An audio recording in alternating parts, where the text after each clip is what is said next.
There are different levels to modesty. What I consider modest, someone else might not see it as being modest. This differs with respect to individual preferences, exposure to certain things, cultural differences. For example, what's considered modest, in this part of the world in Africa might not really be the definition of modesty, in the Western part. Not just interesting, because modesty is not just interesting. I mean, even in salutation, over here in Africa, you don't greet an elderly person just standing. You have to bend, you have to kneel, you have to say ma, you have to say sa.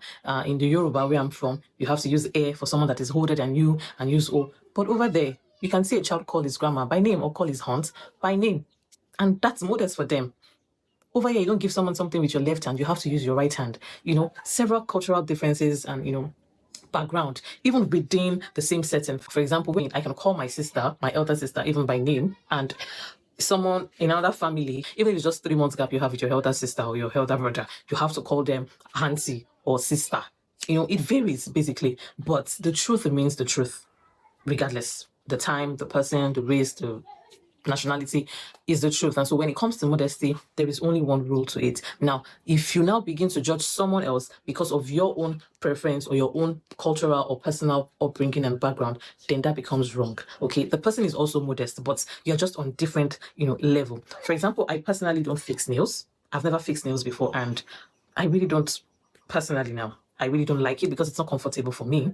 Okay, it's not because it's a sin, but someone else might fix her nails and the person is okay with it. I won't now start looking at the person and say, oh, you are immodest, or this is extra, or it's a sin. No, that's just my personal, preference.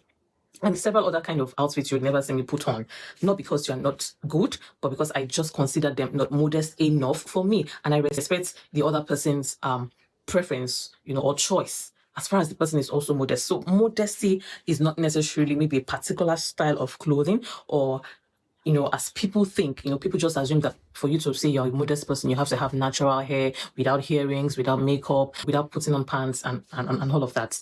But someone else can actually have all of this, and the person is too modest. What I'm saying in essence is there are different levels to modesty depending on these factors that I've mentioned. And your own choice, regardless, should not be a basis to define what modesty is. The basis for which an outfit or an appearance is considered modest is if it is not sexually seducing, if your motive is right, if you are in obedience to the instruction of the Holy Spirit for you, if you're obedient to authorities over you in certain places where some certain rules have been established, and so many other factors, but not an external factor that has to do with you particularly.